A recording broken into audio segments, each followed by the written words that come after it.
മനസ്സ് ഈ കാണണില്ലല്ലോ റബ്ബേ. എനിക്കൊരു കുഞ്ഞിക്കാല് തരാന് അന്നെ കൊണ്ടാവൂലേ? കുഞ്ഞയച്ചു നിസ്കാരപ്പായിലിരുന്ന് വിലപിച്ചു. ഹോന്റെ പഹയാ, അനക്ക് കുട്ടികളുണ്ടാവൂലെങ്കിൽ കെട്ടണ്ടീർന്നില്ല ഒരു പെണ്ണിന്റെ കണ്ണീര് കാണാന്. കസേരയിൽ തല കുമ്പിട്ടിരിക്കുന്ന പരീക്കുഞ്ഞിന്റെ നേർക്ക് ഉമ്മ കയർത്തു. എന്നാലും കുഞ്ഞയച്ചു ഒരിക്കലും പരീക്കുഞ്ഞിനെ കുറ്റം പറഞ്ഞില്ല. ഇന്റെ പുയ്യാപ്പിള ഇക്ക് ബെൽ തന്നെ. പരീക്കുഞ്ഞിന്റെ കവിളിൽ തലോടി കുഞ്ഞയച്ചു കൊഞ്ചു. നേരം വെളുത്താൽ അടുക്കളപ്പണിയെല്ലാം തീർത്ത് ഉടുമുണ്ടും പൊക്കിപ്പിടിച്ച് കുഞ്ഞയച്ചു ഒരു ഓട്ടമാണ്. കുഞ്ഞയച്ചു, അന്റെ മുണ്ടൊന്നു താത്തിക്ക എന്ന് പറയണോനോട് ഹമുക്കേ ഈ എന്റെ വല്ലതും കണ്ടാ? തിരിഞ്ഞു നിന്ന് ഒരാണിന്റെ വീറോടെ കുഞ്ഞയച്ചു ചോദിക്കും. ഇളിമ്പ്യനായി നിൽക്കുന്ന മോൻ കാലട്ടേന്ന മട്ടിൽ ഉടുമുണ്ട് ഒന്നൂടെ മാടിക്കേറ്റി അയൽപ്പക്കത്തെ വീട്ടിലേക്ക് ഓടും. അവിടെ സീതപ്പെണ്ണിനൊരു കുഞ്ഞുണ്ട്. അതിനെ കുളിപ്പിക്കണം, കണ്ണെഴുതണം, പിന്നെ പാടിയുറക്കണം. നൂലുകെട്ടിന് അച്ഛൻ കുഞ്ഞിന്റെ ചെവിയിൽ പേര് പറയൂത്രേ. എന്നാൽ കുഞ്ഞയച്ചൂന് അതൊന്നും അറിയണ്ട. ഓള് കുഞ്ഞന്റെ ചെവിയില് നീട്ടി ബാങ്ക് കൊടുത്ത് പിന്നെ 3 പ്രാവശ്യം ആ പേര് വിളിച്ച്. ബൾക്കീസ് ഓളെ ഉമ്മാന്റെ പേര്.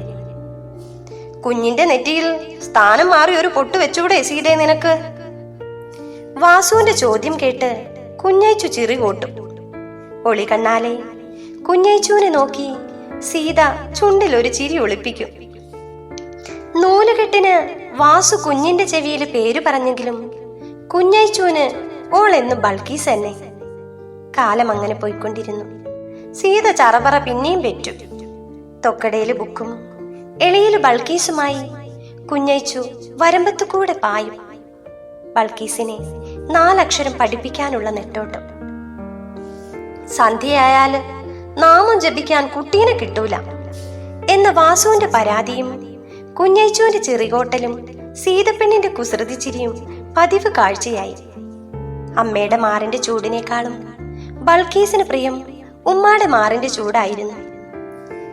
ജോലി കഴിഞ്ഞു വരുന്ന പരീക്കുഞ്ഞിന്റെ കയ്യിൽ ബൾക്കീസിനുള്ള പലഹാരപ്പൊതി ഉണ്ടാവും. അത് തിന്നു കഴിഞ്ഞാൽ പിന്നെ 2 ആളും ആന കളിക്കും. ഉമ്മുമ്മ ഇടിച്ചു പരുവമാക്കിയ മുറുക്കാൻ വായിൽ വെച്ചു കൊടുക്കുന്നത് ബൾക്കീസാണ്. പിന്നെ ഉമ്മുമ്മാന്റെ മടിയിലിരുന്ന് കഥ കേൾക്കണം. ഉപ്പുപ്പാന്റെ വീരകഥകളാണ് മുഴുവനും. മുറ്റത്തു കൂടെ ഓടിക്കളിക്കണ ബൾക്കീസിന്റെ കൊലുസിന്റെ കിലുക്കം കുഞ്ഞയച്ചുവിന്റെ നെഞ്ചിലാണ്. എല്ലാം കണ്ട് ഉമ്മറത്തെ കട്ടിളപ്പടിയിൽ ചാരി നിൽക്കും കുഞ്ഞയച്ചു. ഗർഭപാത്രം കൊടുക്കാതെ അമ്മിഞ്ഞ പകരാതെ കുഞ്ഞയച്ചു ബൾക്കീസിന് ഉമ്മയായി കഴിയുന്ന കാലം. കുഞ്ഞയച്ചുവിന് മാസമുറ തെറ്റി. അൽഹംദുലില്ലാ, ഉമ്മാന്റെ അധരം മന്ത്രിച്ചു. കുഞ്ഞയച്ചുവിന്റെ മനസ്സിന്റെ സന്തോഷമാവണം മാനത്തെ ചന്ദ്രന്റെ മുഖത്ത് വല്ലാത്ത തെളിച്ചം. ഇടയ്ക്കിടയ്ക്ക് ജനാലയിലൂടെ അകത്തേക്ക് പാളി നോക്കുന്നുണ്ട്. പരീക്കുഞ്ഞിന്റെ മാറിൽ ചേർന്ന് കിടന്ന് കുഞ്ഞയച്ചു പറഞ്ഞു, ബൾക്കീസിനൊരഞ്ചത്തി ഖദീജ അങ്ങനെ വിളിക്കാലേ? ഓന്റെ ബടുക്കൂസേ, ആൺകുട്ടികൾ ആരെങ്കിലും ഖദീജാന്ന് വിളിക്കോ? മൂസ, അതാണ് അതിന്റെ ശരി. അവളുടെ ഉദരത്തിൽ തഴുകിക്കൊണ്ട് അയാൾ പറഞ്ഞു. പിന്നെ ലോകം കീഴടക്കിയവരെ പോലെ അവർ ഇരുമൈ മറന്നു. പുറത്ത് ഇതെല്ലാം കണ്ടുനിന്ന ചന്ദ്രൻ ലജ്ജാവിവശനായി മിഴികൾ പൂട്ടി. തുലാവർഷം കനത്തു പെയ്യുകയാണ്. പരീക്കുഞ്ഞിന്റെ ദേഹത്ത് കയറ്റി വെച്ചിരിക്കുന്ന കുഞ്ഞയച്ചുവിന്റെ കാലുകൾ വിറകൊണ്ടു. അടിവയറ്റിൽ കുഞ്ഞ് ലോകം കാണാനുള്ള ആവേശത്താൽ ഒന്നിളകി മറിഞ്ഞു. കുഞ്ഞയച്ചുവിന് പേറ്റുനോവ് കൂടി. പരീക്കുഞ്ഞിന്റെ മടിയിൽ കിടന്ന് അവൾ അലറിക്കരഞ്ഞു. അയാൾ അവളെ തലയിൽ തലോടി ആശ്വസിപ്പിച്ചു. മോനെ, ഇത് ഉമ്മാക്ക് കൂട്ടിയാ കൂടൂല, ഈ പോയി മെരത്തീനെ വിളി.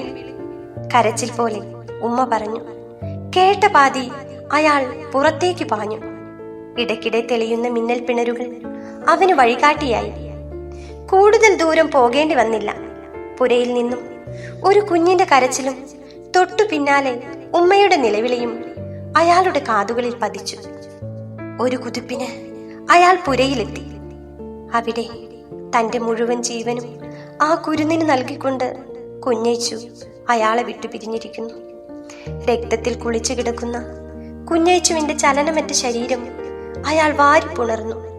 പിന്നെ ആ നാടിനെ നടുക്കുമാർ ഉച്ചത്തിൽ അലറിക്കരഞ്ഞു. പരീക്കുഞ്ഞിന്റെ ദുഃഖം മുഴുവനും ആവാഹിച്ചിട്ടെന്നോണം അപ്പോഴും തുലാമഴ തിമിർത്തു പെയ്യുകയായിരുന്നു.